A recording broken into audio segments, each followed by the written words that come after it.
My name is Nathan Martin. I am the general manager of Wooded Realms. We are a board game table and accessory manufacturer that is ready to introduce our first product to America, the Second Breakfast board game table. So I have here behind me our first prototype. This is actually the fourth or fifth iteration of the prototype. We started working on this table about 4 or 5 months ago, and this version of the table is now the most recent version that we've worked on. We plan on continuing to iterate throughout the Kickstarter until the very end, at which time we will actually have a full production model that goes to the factory and is produced, assuming people like what we've done and decide to pledge. Real quick before I go through the table's features, I just want to mention when I say we, I'm referring to a whole team of people that have helped develop this table. But in particular, Michael Yang is my counterpart in China. He owns the furniture factory and the company Wormwood, that is doing a lot of the design and the production of the Second Breakfast board game table. So let's move into the table itself. So what you're looking at here is the actual prototype that I have brought back with me that Michael and his team built. And we've prepared it for PAX and for the Kickstarter as a way to show people what we can do. So you might notice that this is a normal looking table. There's a little bit of a break here, and you'll see why that is in just a minute. But what we've done is we've tried to design a table that works just as well in a 2-bedroom apartment, kitchen, as a dining room table or as just your regular table without drawing any attention to itself, and being sturdy and reliable, so that when you buy a table you are focusing on the fact that you're getting a practical, usable piece of real wood furniture. And that was one of the first primary concerns that we had when we built this table. So the final table will be made out of beech, and we're going to offer it in 4 different stains. So we've got the black stain here. We'll also have a white stain, and then 2 lighter stains and a darker stain, as well as unstained as an option. So if you are a DIY kind of person, you can actually make a stain that you like that works for you. But for today, we've got the black stain on this table. Now, if you've looked at board game tables before, you'll be familiar with the leaves that come off of a board game table. These are designed to come off and be protection for your game. So if you have a game in progress or anything going on down below and you decide to eat dinner, you can put these leaves on and it will protect your game while letting you keep your game set up and in progress so that you don't lose your spot. Okay. So one thing I want to call out really quickly, we've got set up here a premium accessory, which I'll go into a little bit. These are called battle tiles. They were designed by some really amazing designers at another company, C4 Labs, that have volunteered their time to become part of the Wooded Realms team, and they have lent their expertise to make these premium battle tiles. But those are not included with the main table. Instead, you get a full edge-to-edge acrylic sheet to act as your protective layer for your maps, or if you want to have dry erase markers, you can put those on as well and write on your maps. And then underneath that, you've got a felt play field that will offer in different colors. Right here, we've got a red play field available. That's going to be in a removable piece so that we can set it aside, and we have other features available for that as well. Down here, you can see this kind of ring inside, and I'll show you what that's all about here. So the ring hides a row of premium LEDs. These are RGBW LEDs, which means they have a red and blue as well as just a pure white LED. So you get a really strong level of brightness. We've also got hot LED strips in here, so you have a nice even coverage. that, it looks nice. It's a nice, catchy feature, but you'll find that it actually does throw out enough light that it can make a difference when you're playing a game at night, or if you have a darker setting, or if you just want to set the mood and you've got like a nighttime scene, you can give it a blue or greenish tint. So these LEDs are available. In addition, for the people who are actually playing the games, we included accessories here. This is a shelf or dice tray with some felt on it, and then we've got cup holders as well. Now, in addition to the table itself, there's going to be an electrical component. So every table will have 2 AC outlets, one on each end of the table for your laptops or other accessories you'd like to plug in. And then there will be 2 USB ports on every side of the table for 8, so you can charge your phones. Now, the table itself, with the leaves and the acrylic and the felts and the LEDs and the AC adapters and the USB ports, are all included for one price. We've made this table to be fully featured, all hardwood, no MDF, no plywood, and we are planning to sell this for $500. So that is our price point for this Kickstarter. Now, that includes the leaves, so you can convert your table. It includes the LEDs and includes 4 shelves, 2 double cup holders, and 2 single cup holders. We want you to be able to buy a Wooded Realms table, specifically the second breakfast table, and receive everything you need to really fully enjoy your board game table and use it as a dining room table or your main kitchen appliance. So I think that pretty much covers up all of the features available to people who purchase the second breakfast table. If we're going to show you a short video clip, and then we will go into more details about our partners.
All right, so I'm back here, and I'd like to introduce everyone that's watching to Rachel Kramer, who is one of our designers. She's joined the team here, and I'll let you speak just a moment about where I found you. But you have designed some of the amazing accessories that we're offering as premium options for the Wooded Realms table.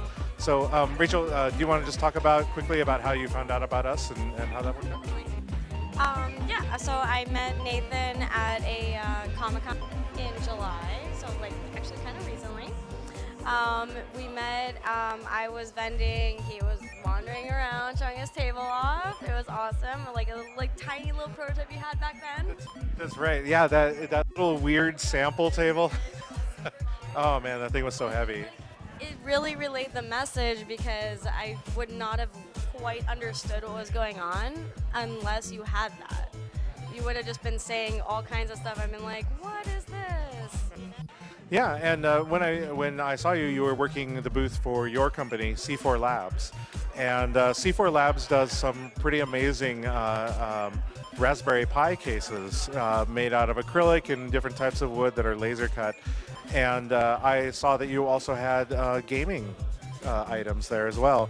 So when I saw that, I thought it would be a great fit for you to help us out with designing some things. So we asked you and Scott to join the team, and you invited us over to C4 Labs so that we could actually meet with Dustin, and he provided some excellent input as well. So much advice. Yeah, Dustin Hartland, the owner, he is just insanely amazing architect and engineer, and he really provided his expertise to really finalize bits of the table, especially the accessory bits, like the rail system and so on.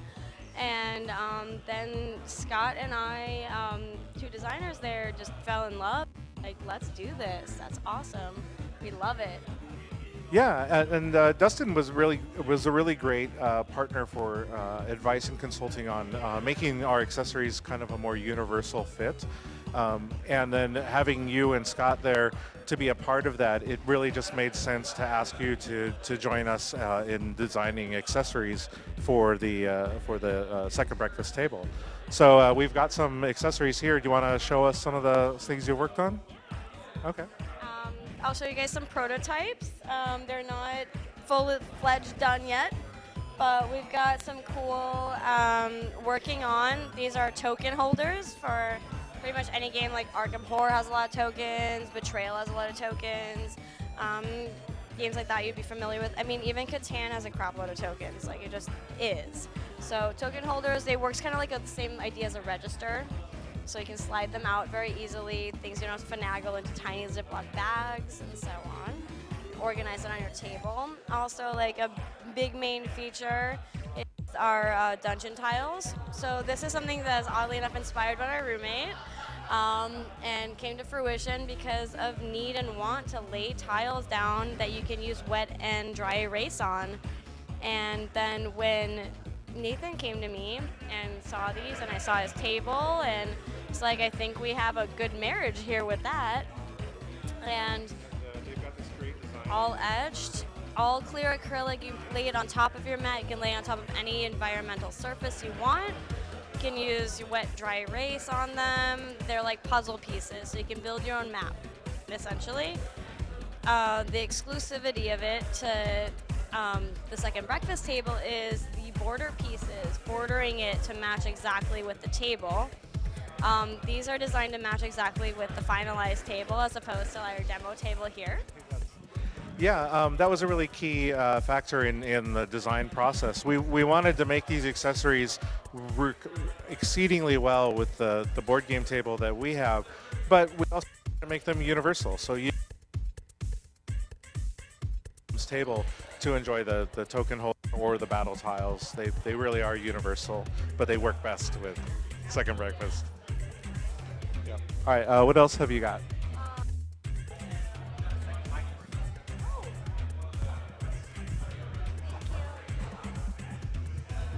Ah, that works well. All right, so I have, so this is, oh, I should probably show it.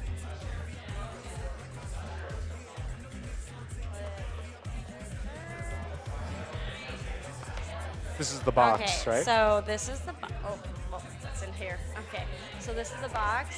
So open it up, and you have yourself. You can hold your cards, your dice, spell cards, magic cards, whatever it is you're playing. You also have a dice rolling surface here then. So you can chuck dice in there all night long and you're all set. And then also keep your cards, everything in order. And then you can close it right up. And once again, these are designed to fit on the shelves that are part of the Wooded Drums table system. Yes, did I mention this are designed to fit like this or like this exactly on there? And again, they will work with the shelves on the Wooded Realms tables, but anybody can enjoy these and pick You up. can enjoy them anywhere you want, not necessarily with the table, but they're designed specifically for the table. Same with, of course, like the variations of token holders we're working with right now. And then also our sorting tray. So it has all the pieces and they fit in. And then they lock in at the bottom as well. That's something that Okay, so we're they can go at aiming different. for. So you can fit them in different slots. And they lock in at the bottom. Oops, like that. Yeah. And I love that you're experimenting with different designs and different areas of these. thanks. Like for example, the dragons on the side of the dragons on the side, and then our whole idea with like we should make the whole thing a dragon mouth. Yeah. So- Now would be a good time to mention that thanks to Rachel's involvement and her team at C4 Labs, they actually designed and they built this wonderful sign for us. This was 2 nights of fear because it was a one-shot. Because you brought me this beautiful piece of wood, this beautiful poplar wood that I picked up from you, and you're like, we're putting this on here. Yeah. Then I arranged it, and I just crossed my fingers and closed my eyes because there was no going back. But it came out wonderful. I love it so much. Well, thank you. Yeah, it turned out beautifully. Yes. I'm very happy with it. And now I have a new obsession with poplar wood. So, Rachel, you brought in some interesting stuff from your company C4 Labs as well. Do you want to show off some of the cool little? We do gaming accessories that can work with any table, any game, anytime. We have dice coasters, so those work nice and fit dice in them along with your drink on top. They have a few different designs of those. We also, let's see, something that we are going to premiere soon is the exclusive. dueling dice tower. So this is actually an exclusive look at it. Not fair if we do it that way, but if you ever want to, let's see, get another D20. Here's one D20 for you. All right. Here we go. And I'll get my own D20. So challenge you to a duel. Yep. What'd you get? I got a 6. Oh, I got an 8. I win. Best out of 3. Wait, we've done that like 3 times. Okay, yeah, let's do All it. right, go. 16. Oh, 10. You win. That's okay, the first no, time really I've gotten best out more of than 3. 10. All right, here we go. 5. 16. Oh. All right. I think So, I won last see? one, so you won this one. We're Well, gonna have to fair battle now. again Now I later. guess we'll have to have a third battle later. But the dueling dice is fun. Settle any bets or duels, however you want to put it. So, speaking of dice towers, you want to show us the Tower of Babel? I would love to. So, do I need to move it over here? Or, I mean, This I thing can move it. is just awesome. So, says the Tower of Babel. One of my prized ultimate dice possessions. tower. The ultimate dice tower. The most randomized tower of all time. Yep. Even the most finicky DM Right. will accept these rolls. But the best part of it is rolling all the dice at once. Yep. And So I love the this deal thing because is you roll all the dice at once, and then you go, so I'm supposed to add them together, right? yeah, And then yeah. your DM just goes and cries in the corner. That's perfect for Shadowrun, right? Yeah, Where you've right? got like 20 exactly, D6s. like bam. 20 of them. Like, I add that together, right? That's how that Yeah. works? Yeah, totally. But I just love that this is the kind of stuff you get up to at C4 Labs. Oh, you well, know, this literally came about because we were like, how big a dice tower can we make? 4 feet turns out is the case. That's as big as it gets, yeah. That is as big as it gets. And then there was many variations of the stand, but we finally Scott perfected it really right before we met. Okay. Like, that convention was the first time I had like the legit stand for it. Awesome. And yeah, here we are with it, Tower of Babel. Yeah, great. Well, thank you so much, Rachel. Again, like, you've been a fantastic member of the team. We've got some amazing things because of you. Yeah, and Scott as well, and Dustin put in some great input. Scott is an incredible artist and designer, and he's done so much. A lot of the premium accessories that you've shown us here today will be available as part of the Kickstarter for the Wooded Realms table. And I hope that in the future we'll be able to continue to collaborate and do something with C4 Labs. 1000%. This table's so rad. We're so excited to be part of it. Awesome. Thank you so much. Thank you, Nathan. Yeah. All right. We're going to take a quick break, and thanks for watching.